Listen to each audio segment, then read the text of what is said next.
Well, retailers aren't the only ones being hit by the economic downturn this holiday season. Many restaurants are also feeling the squeeze. Some are seeing a drop-off in customers combined with higher costs and are struggling to stay afloat. But many restaurants have cooked up strategies to ride things out.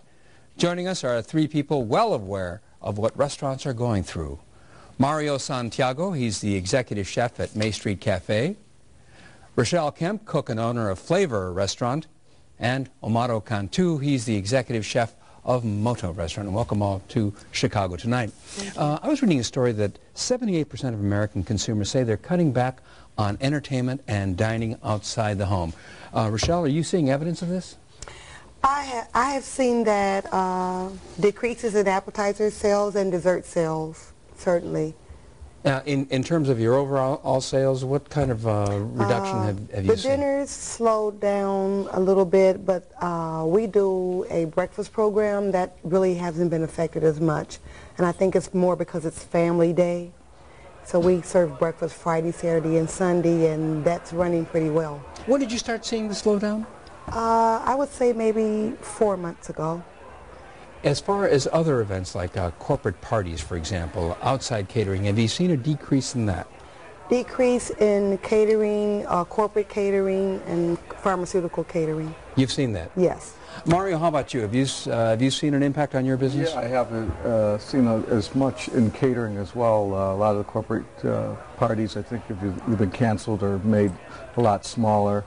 We've seen a decrease in our week business. Our weekends are still busy, thank God. But during the week? During the week, people are going out less. Rochelle, you're saying, are you seeing that too during the week? Yes, yes. And I think that family day, breakfast Saturday and Sunday, it's always going to exist. Family day is still family day. Rochelle, I understand that you've made Well, these more interesting entrees. Larger quantities? Yes. Really? We do large skillets of food. Like, for instance, for breakfast, we actually have a short ribs of beef breakfast skillet. So we have That sounds like a pretty hearty breakfast. Yeah. We have some really unique offerings, and for breakfast, we are a destination point. But I understand that you got rid of white tablecloths. I did. How come? In the south suburbs, they're not as concerned with the price, but they don't want to dress to come out for dinner.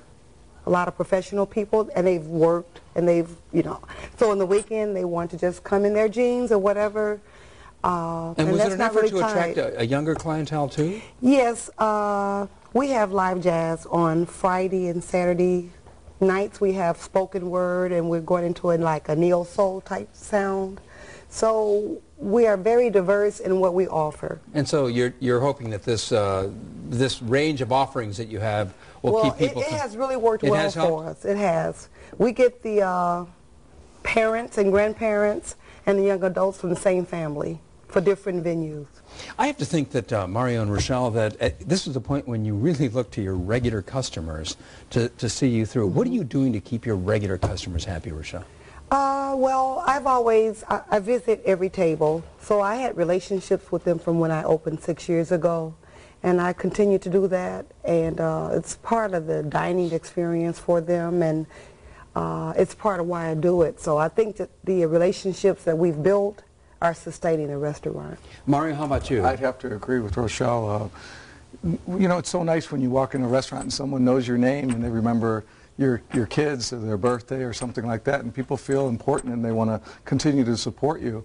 And one of the things that we look at is we want to make sure that people understand, we understand that it's going out is a luxury, but we want people to know that there's single family mothers that depend on tips to make a living.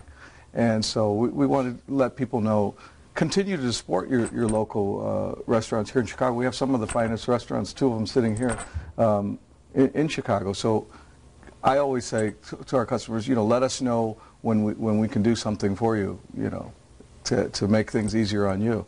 Last question, Rochelle. What message do you have to diners right now during, when all of us are feeling like we've got to be extra careful with our money?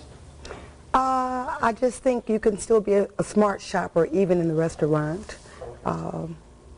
And And I think that dining is important during this time with the economic crisis. It's as important to interact with your family, with your children, with your friend. And I think it's a sacrifice right now, but it's a needed sacrifice.